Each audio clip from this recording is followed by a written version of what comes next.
कुछ हुआ था सुबह, पूरी घटना विस्तार से जानकारी। एक तो ना बस सीजन ही है, बच्चों की ना टाइमिंग होती है स्कूल में जाने की और कॉलेज में जाने की 9 बजे की। तो ना फिर 7:30 बजे ना बस आई, थोड़ी लेट ही होगी थी उससे, वो ना दिल्ली जाती है बस। तो जब वो आई ना, पहले उसकी ना स्पीड कमी थी, तो उसमें जब बच्चे चढ़ने लगे ना, बच्चों ने बस पकड़ी तो उसने एकदम तेज कर ली वो, और ना जब बच्चे गिरे और वो ना सबकी टांग पे चढ़ गई बस। एक की तो डेथ हो गई है और एक किसी फ्रैक्चर आया बच्चों को, 2 के ऑपरेशन होएंगे। और इतनी बार हमने बोला यमुनानगर जाकर, तो वो आगे से बदतमीजी करते हैं, ऊपर से ड्राइवर पी के रखते हैं। बसों की संख्या बढ़ाने के लिए कोई बातचीत हुई आपकी? हाँ जी, गए थे, मैं जीएम पे भी जाने लगी तो उन्होंने बोल दिया कि जीएम तो शनिवार को आता ही नहीं है, छुट्टी पे रहता है। अच्छा, तो कोई और डांट के भेज देते हैं वापस। और ऊपर से इंक्वायरी रूम पे पूछते हैं कि बस कब आएगी, वो बोलते हैं कि आने लग रही है। तो कोई वापसी की बसें भी कम है? हाँ जी, वापसी की भी है, कम है। और इनकी रैली डेली की होगी, रैली इनकी बहुत जाती है और हमारी बसेस वहाँ पे लगा देते हैं। सुबह कितनी संख्या होती है बच्चों की वहाँ पर बस स्टैंड पे? संख्या अब आप यही लगा लो कि 3-4 बसेस के बच्चे इकट्ठे हो जाते हैं। और आती एक बस ही है?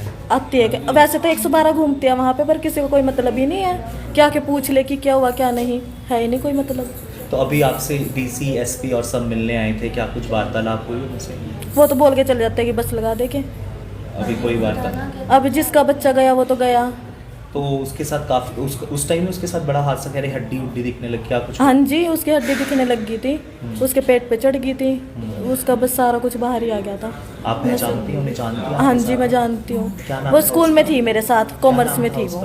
आरती कश्यप थी वो, आरती कश्यप, काम की रहने वाली थी? कोटीपुर से। कोटीपुर से। प्रतापनगर से। क्या मामला है? मामला ये है कि जी वैसे तो ये मामला बहुत टाइम से चलता आ रहा है। आज भी दोबारा ये घटना दोबारा से घटित हुई है कि हिजराबाद में जो पोंटा साहिब से बस आती है, जो ड्राइवर होते हैं बड़ी स्पीड से आते हैं बस स्टैंड पे। बस स्टैंड पे आने का मतलब है कि बस को रोकना, जबकि वो रोकते नहीं, उल्टा स्पीड बहुत तेज कर लेते हैं, जिससे क्या होता है जो सवारी होते हैं, स्टूडेंट्स होते हैं, वो बस के पीछे भागते हैं, भागते भागते वो गिर गए, वो पीछे टायर उनके ऊपर गिर गया। कितने स्टूडेंट? और टायर भी 2 तरह से फिरा जी, पहले गाड़ी उसने आगे करी, पीछे करी। एक गाड़ी लड़की की जिससे गंभीर समस्या होने ज़्यादा चोट आई, उससे उसकी डेथ भी हो गई है।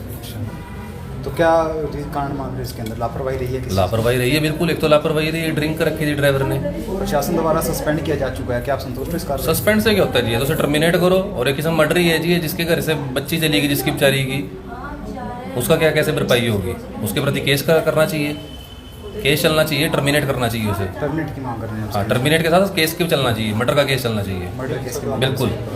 कितने छात्र इसमें घायल हैं आपके परिवार अभी से? 6 छात्राएं हैं जी, जिसमें से एक की डेथ हो गई है और 5 आपके सामने यहीं पे जिसकी हैं। डेथ हुई है वो आपके गांव से ही है? हाँ, हमारे गांव से ही है, पास में ही गांव लगता है कुटीपुर जी। क्या नाम है आपका? अंजलि। अंजलि, आरती से आखिरी बार क्या बात हुई थी आपकी? आरती ना वहाँ पे ना पड़ी थी, उसके ना ज़्यादा चोट लगी थी, तो वो बोलने लगी कि मुझे उठा दो, और उसने बोला कि अब मैं बचूंगी नहीं, कि मैं तो मरी जाऊंगी बस। अच्छा, तो क्या कंडीशन? उसकी आंखें बंद हो रही थी? हाँ जी, उसकी आंखें बंद हो रही थी, वो बेहोश होने लग रही थी। बेहोश होने लग रही थी, काफ़ी कंडीशन खराब थी। क्या कुछ उसके पेट के ऊपर टायर गुजरा है बस का? हाँ जी, उसके पेट से टायर गया। क्या कंडीशन हो गई थी उस टाइम उसकी? उसकी कंडीशन तो ये थी कि वहाँ पे खून ही खून हो गया था, और जो उसकी टांग की हड्डी थी वो भी दिखने लग गई, मांस उसका पूरा फट चुका था, कपड़े भी फट गए थे उसके, और जो उसके खाया पिया हो गया उसने, वो सारा कुछ बाहर ही आ गया था। कैसे जानते हो आप? स्कूल में वो मेरे साथ थी, मैं तो नॉन मेडिकल थी मेरे पास, उसके पास कॉमर्स थी, तो उसके पास ना मैथ्स थी, वो हमारी क्लास मैथ थी। तो अच्छे दोस्त थे आप स्कूल टाइम में? हाँ जी, अच्छी थी वो लड़की भी। अभी कौन से कॉलेज में पढ़ रही थी वो? वो अग्रसेन।